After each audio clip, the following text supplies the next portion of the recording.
Alright, so this is just an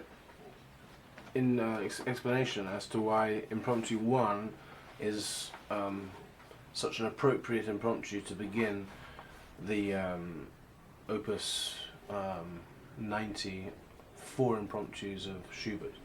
It's because it's the one in C minor. It's very different from all the others. It's much more difficult. It's the only really difficult one. The other three are easy, more or less. The reason that it's much more difficult, it's much longer, but I've already in a previous video explained how I think you should learn it. You should learn it as you learn the other easy three, and I've talked about the measures which I suggest you do as you learn those other three easy ones, starting with the third one, and then the fourth one, and the second one. But I want to now talk about why Schubert put this first impromptu there. I think part of the reason is because it contains the seeds of the other three impromptus. So it's kind of like a microcosm of the whole set. So for example, we have in measure 70, in measures 87, it's very similar to the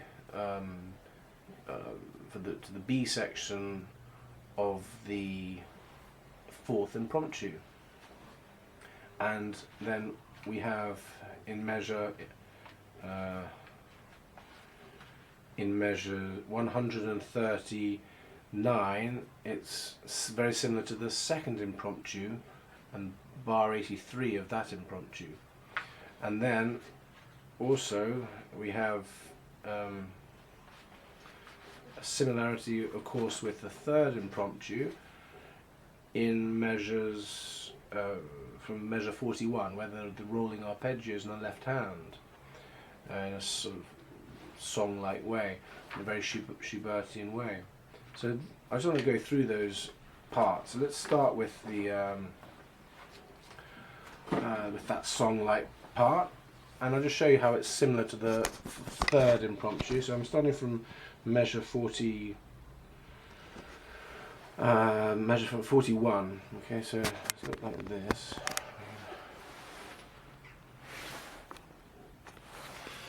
So measure 41 of the first impromptu in C minor is going to be like this. So yeah, so it's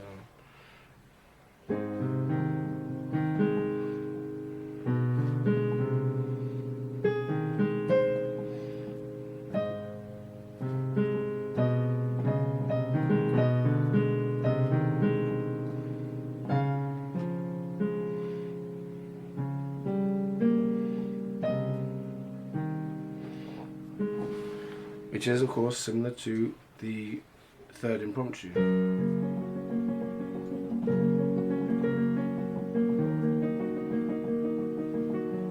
Except the arpeggiated chords are in the right hand, but it's the same flowing melody. So that's where these likenesses begin in bar 41, and wherever these rolling left-hand arpeggios are in this first impromptu are reminiscent of the third impromptu. And then if we go to measure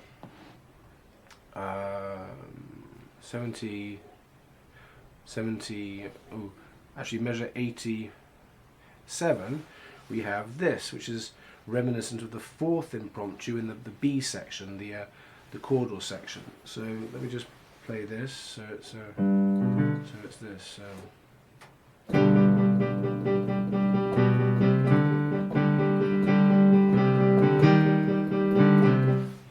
Which is similar to the fourth impromptu when it's this part.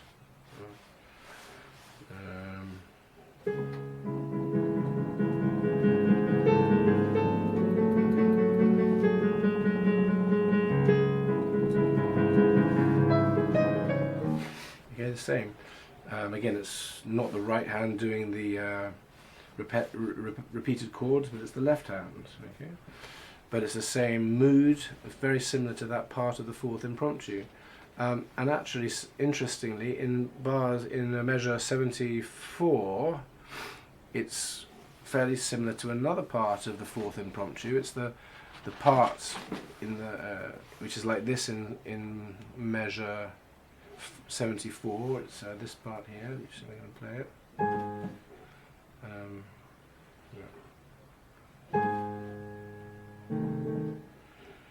Okay, so here we go.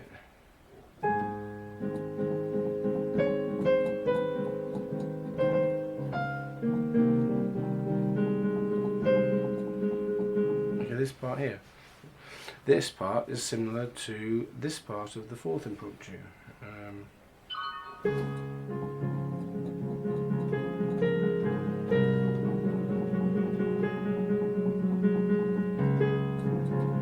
Much more tender in feeling. Actually, see if I can do that one again. I mucked up slightly. Yeah, so.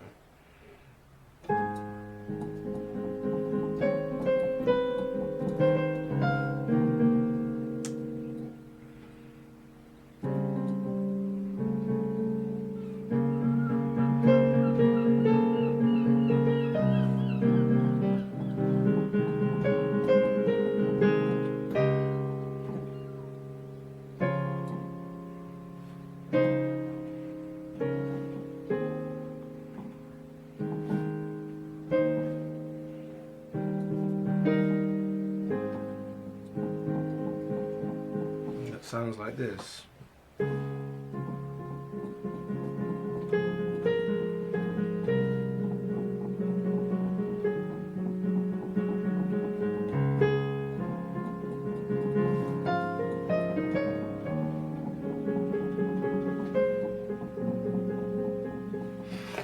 Okay. Then also another similarity I found is with the second impromptu.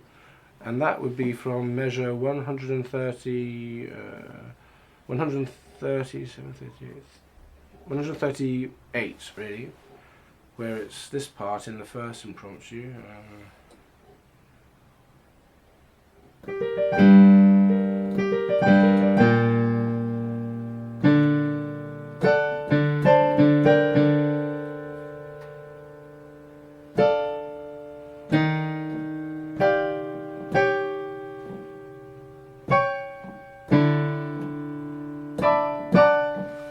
This part reminds me of the second impromptu, and this part of the second impromptu.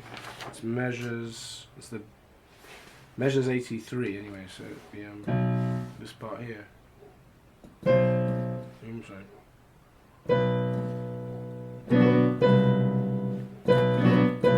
How do you do it?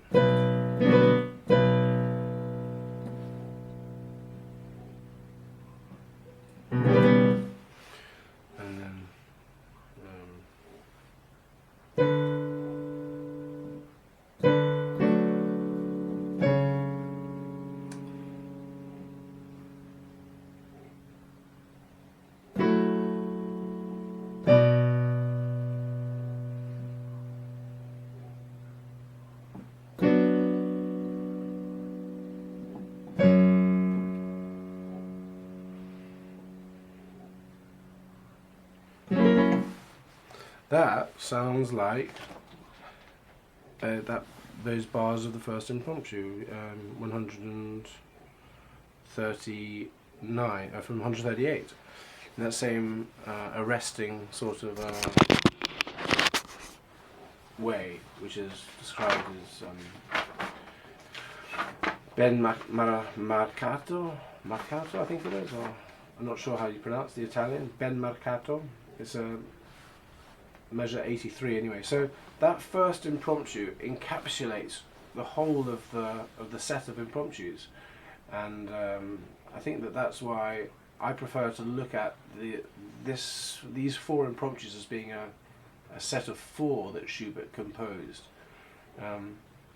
rather than a set of 8. I've read actually that he wrote it as a set of 8, but if you look at the original manuscript, which you can see on the internet, it's not marked 1 to 8. So there's nothing to say that it's 1 to 8. I think it was the publisher maybe who put it as 1 to 8 when